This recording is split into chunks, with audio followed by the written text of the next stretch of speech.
এখন আমাদের একদম ফার্স্ট কাজ হচ্ছে যেখানে আমরা কোড লিখব সেই ভিজুয়াল স্টুডিও কোড সেখানে চলে যাওয়া এবং এখন পর্যন্ত এখানে যদি দেখো ওই ওয়েব পোর্টফোলিও এর মধ্যে আছে ইমেজেস ফোল্ডার, যে ইমেজগুলো আমরা অ্যাড করছিলাম সেই ইমেজগুলো, আর তার নিচে আছে আমরা রিডমি এমডি ফাইল। এগুলো নিয়ে আমাদের কোনো কাজ নাই, আমরা হচ্ছে ওয়েব ডেভেলপার, তার মানে আমাদের হচ্ছে HTML CSS সেগুলো নিয়ে কাজ করতে হবে। এই জন্য আমরা হচ্ছে একটা ফাইল তৈরি করব। ফাইল তৈরি করার অনেক উপায় আছে। তুমি এখানে এসে Ctrl+N চাপ দিতে পারো, তাইলে তৈরি হয়ে যাবে। তুমি এই জায়গায় এসে এইখানে যদি প্লাস সাইন দাও তাহলে নিউ ফাইল নিউ ফোল্ডার, ধরো আমরা হচ্ছে একটা নিউ ফাইল বানাবো, এটাতে ক্লিক করলাম, নাম দিয়ে দিলাম হচ্ছে index.html। তাহলে তুমি এইভাবে করতে পারো।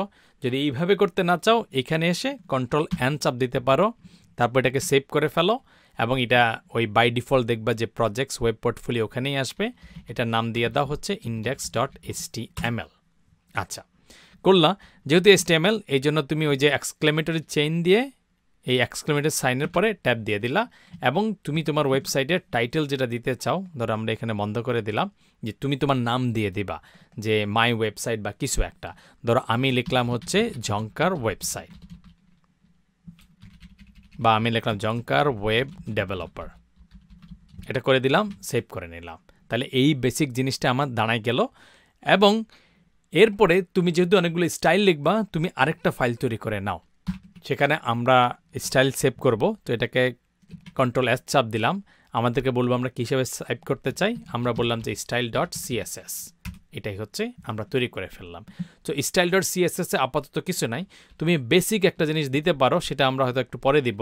আর এই জায়গাটায় যেহেতু তুমি একটা স্টাইল ফাইল তৈরি করছো, এটাকে তুমি যদি হচ্ছে HTML এর সাথে কানেক্ট না করো তাহলে কিন্তু দুইটা কানেকশন একসাথে আসবে না এবং স্টাইলগুলো অ্যাপ্লাই হবে না। তো প্রথম এই ভুলটা অনেকেই করে যে আচ্ছা স্টাইল ফাইল তৈরি করছে কিন্তু দুইটার সাথে কানেকশনটা করে নাই। তো আমরা একটা লিঙ্ক লিখব এবং আমরা যদি হচ্ছে লিঙ্ক এই তারপরে কোলন দিয়ে CSS দিয়ে দেই, তাইলে সে বাই ডিফল্ট style.css যেটা আমরা বানাইছি ওটার সাথে করে দিবে।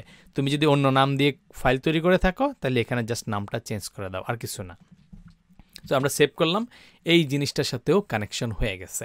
এখন আমরা যেই ওয়েবসাইটটা বানাবো, যে টার্গেটটা, এটা তোমার লিঙ্ক দেয়া আছে, তুমি ওই লিঙ্ক থেকে ওপেন করতে পারো। সেখানে কি আছে একদম শুরুতেই ওয়েলকাম, তারপর ওর নাম দেয়া আছে ওয়ার্ল্ড, ঠিক আছে। তুমি এটা এখানে লিখতে পারো চাইলে H1, তারপরে হচ্ছে ওয়েলকাম, ধরো আমি লিখলাম হচ্ছে ঝংকার ওয়েবসাইট বা ওয়ার্ল্ড, তুমি যেটা লিখতে চাও লিখলা। তাহলে আমাদের যে সাইটটা সেটা যদি আমরা আউটপুট হিসেবে দেখতে চাই তাহলে আমরা আমাদের ফোল্ডারে চলে যাই, সেখানে গিয়ে আমাদের ওয়েব পোর্টফোলিওর মধ্যে এই যে index.htmlটা আছে, index.html, এটাতে আমরা ডাবল ক্লিক করলে এটা আমাদের ওয়েলকাম ওয়েবসাইট চলে আসছে। তো এখানে ওরা যেটা লিখছে, ধরো এটাকে আমরা একটা পাশাপাশি দেখি, তো ওয়েলকাম টু, তারপর সেকেন্ড লাইনে লিখছে, আমাদেরটা একই লাইনে হয়ে গেছে। তো এটাকে সেম করার জন্য আমাদের হালকা একটু কাজ করতে হবে, যে এইটা H1 আমরা দিলাম ওয়েলকাম টু, আর তার নিচে আমরা আরেকটা H1 দিলাম, তারপরে আমরা নাম দিলাম যে হচ্ছে ঝংকার ওয়েবসাইট, এটা দিলাম। দেওয়ার পরে এখন যদি আমরা আমাদের ওয়েবসাইটে এসে দেখি তাহলে এটা 2 লাইনে হয়েছে। কিন্তু ধরো ওদের H1টা দেখতে অনেক বড় এবং তুমি যদি লেটারগুলো দেখো এগুলো একটু আলাদা আলাদাভাবে আছে, আমাদেরগুলো আছে হচ্ছে একটু ছোট, তো একটু বড় আমরা বানাই ফেলি। সেটা বানানোর জন্য আমরা এই style.css এ গেলাম, যাওয়ার পরে আমরা H1 লিখে তারপরে এই স্টাইল যদি অ্যাপ্লাই করব, বললাম যে তোর ফন্ট সাইজ কত হবে 50 পিক্সেল, সেভ করলাম। এবং আমরা এরপরে যদি আমাদের ওয়েবসাইটে এসে রিলোড করি তাহলে এই জিনিসগুলো বড় হয়েছে, কিন্তু তুমি দেখো যে এই জিনিসগুলোর ফন্ট দেখতে সেম হয় নাই, কালারটাও আসে নাই। সো ফন্টটাকে যদি আমরা হচ্ছে সেম করতে চাই তাহলে কিছু এক্সটার্নাল ফন্ট ইউজ করা যায়, যেটা হচ্ছে ধরো গুগল ফন্ট নামে পরিচিত। তুমি যদি গুগল ফন্টস, এই যে গুগল ফন্টস নামে সার্চ দাও, তাহলে তুমি হচ্ছে এই গুগল ফন্টসের ওয়েবসাইটে যাবা, জাস্ট fonts.google.com, সেইখানে গিয়ে তারপরে তুমি দেখতে পারবা যে এখানে অনেক ফন্ট আছে এবং কোনটা দিয়ে লিখলে কীরকম দেখাবে। এই রোবটও অনেক মানুষ ইউজ করে, তুমি ইউজ করতে পারো। আমরা এখানে হয়তো আরেকটা ইউজ করবো, এই পপিন্স ইউজ করব। তুমি যে কোনো একটা ইউজ করতে পারো, জাস্ট সিলেক্ট করে কোনটা ইউজ করতে চাও সেটার এই প্লাস এটাতে ক্লিক করে দাও, তাইলে বলবে যে এই ফ্যামিলি সিলেক্ট হয়ে গেছে। তুমি চাইলে একাধিকও একসাথে ইউজ করতে পারো, আমরা আপাতত একটা ইউজ করলাম। করার পরে কি করতে হবে, এই ফ্যামিলি সিলেক্টেডে ক্লিক করলে সেটা ওরাই তোমাকে বলে দেবে। ধরো আমরা যদি হালকা একটু এদিকে সরাই আনি দেখাই, তাইলে ওরাই তোমাকে বলবে যে আচ্ছা তোমার হচ্ছে এই যে embed your selected fonts into your web page copy into the head HTML document. So এই ফন্টটা যদি কাজ করতে হয় তাহলে কিন্তু তোমার ইন্টারনেট লাগবে, কারণ এটা ইন্টারনেট থেকে ডাউনলোড করবে। তোরা আমাদের এই হেড ট্যাগের মধ্যে HTML ফাইলের মধ্যে এটা অ্যাড করতে হবে। তো আমরা অ্যাড করলাম এই HTML ফাইলের মধ্যে, এইখানে আমরা ধরো স্টাইল ট্যাগের উপরে এটাকে বসাই দিলাম, তাহলে এটার কাজ আমাদের হয়ে গেল। আচ্ছা, এরপর আরেকটা কথা বলছে, সেটা বলছে এবং এই স্টাইল রুলটা অ্যাড করতে হবে। যে বলছে কি use the following CSS rule to specify the font family. তো সেইটা করার জন্য তোমার যদি আরও ডিটেল এক্সাম্পল লাগে তাহলে তুমি এই জায়গায় ক্লিক করতে পারো, কিন্তু আপাতত এইটা আমাদের জন্য এনাফ। তো আমরা কি করতে চাই, আমরা হচ্ছে এই পুরা ওয়েবসাইটের যত কিছু আসবে ফিউচারে সবগুলোতে এই ফন্টটা ইউজ করতে চাই।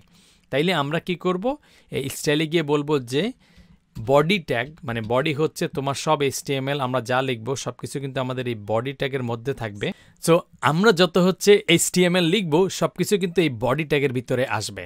সো তুমি যদি কোনো স্টাইল বডি ট্যাগের মধ্যে দাও তাহলে এটা সবার মধ্যে অ্যাপ্লাই হবে। তো আমরা সেটা করলাম কি, এই বডির মধ্যে এসে ওদের যে স্টাইলটা আছে এটা আমরা এখানে বসাই দিলাম, এইবার সেভ করলাম। তারপরে আমরা যদি ওয়েবসাইটে যাই, দেখো এখন দেখাচ্ছে জিনিসটা এইরকম। আমরা যদি হচ্ছে রিলোড করে ফেলি তাইলে জিনিসটা ডিফারেন্ট ফন্টে ডিফারেন্ট রকম দেখাচ্ছে। তার মানে আমরা কিন্তু এইটুক করতে পারতেছি যে কিভাবে আমরা এক্সটার্নাল একটা ফন্ট এখানে অ্যাপ্লাই করতে পারতেছি এবং কিভাবে আমরা আমাদের ওয়েবসাইট এটা দেখাইতে পারি।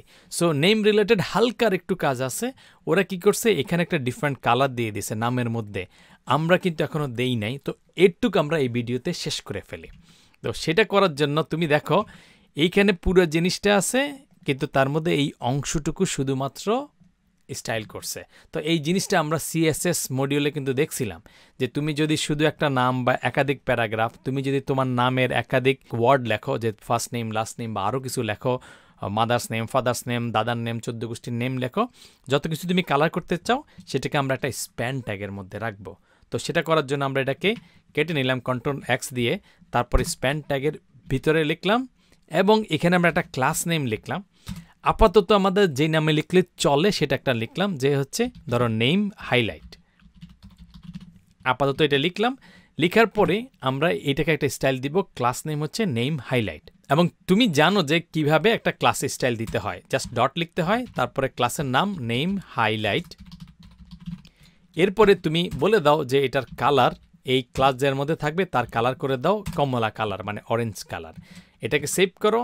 তারপরে তুমি যদি হচ্ছে তোমার ওয়েবসাইটে যাও, রিলোড করো, তাহলে দেখবা যে এই নামটা যেটা হচ্ছে তোমার স্প্যান ট্যাগের মধ্যে আছে সেটা একটু কালারফুল হয়ে গেছে।